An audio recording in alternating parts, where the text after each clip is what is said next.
ಎಲೆನುವೆ ಅಗಲ ಬರುತ್ತೆ 3.250 ಗ್ರಾಮ್ ಇದೆ. ಇಂತ ಬಿಸಿಲಿದ್ರು ಗಿಡ ಬಾಡೋದಾಗ್ಲಿ ಅಂತದ್ದು ಇರಲ್ಲ. ಹುಳ ಆಗ್ಲಿ ಅಥವಾ ಎಲೆ ತೂತಾಗ್ಲಿ ಇಲ್ಲ.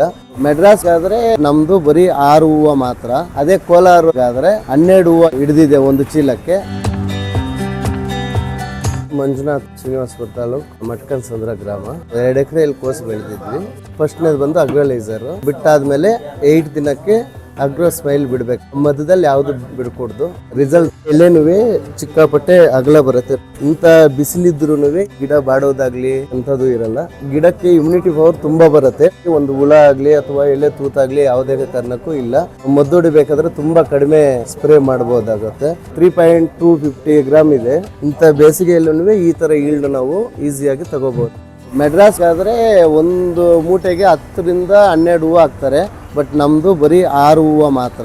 ಅದೇ ಕೋಲಾರ ಆದ್ರೆ ಬೇರೆ ಹೂವು 20 ತನಕ ಹಾಕ್ತಾರೆ. ಬಟ್ 12 ಹೂವು ಹಿಡಿದಿದೆ ಒಂದು ಚೀಲಕ್ಕೆ. ನಾನೇ ಫಸ್ಟ್ ಎಲ್ಲ ಬೆಳೆಯಲ್ಲೂ ಹೀರೆಕಾಯಲ್ಲಿ, ಸೋರೆಕಾಯಲ್ಲಿ, ಟೊಮ್ಯಾಟೋದಲ್ಲಿ, ಹೂಕೋಸು ಬೇಸಿಗೆಯಲ್ಲೇ ನಾನು ಟ್ರೈ ಮಾಡಿರೋದು. ನನ್ನ ಎಕ್ಸ್ಪೀರಿಯನ್ಸ್ ಎಲ್ಲದಕ್ಕಿಂತ ಜಾಸ್ತಿ ಈಲ್ಡ್ ಬರೋದು ಅಂದ್ರೆ ಹೂಕೋಸು ಮತ್ತೆ ಸೌತೆಕಾಯಿ. ದಿನ ಬಿಟ್ಟು ದಿನ ಕೊಯ್ಲು ಮಾಡಿದ್ರು 1 ಅಡಿ ಬರುತ್ತೆ. ಸೌತೆಕಾಯಿ ಮಾತ್ರ ಫುಲ್ ಚೈನಿಂಗ್ ಬರುತ್ತೆ. ಗ್ರೀನಿಶ್ ಚೆನ್ನಾಗಿರುತ್ತೆ. ತಗೋಬೇಕಾದ್ರೆ ಸೋಮಜಲಪಲ್ಲಿ ಜಯ ಹನುಮಾನ್ ಟ್ರೆಂಡರ್ಸ್ ಅಲ್ಲಿ ತಗೋಬಹುದು.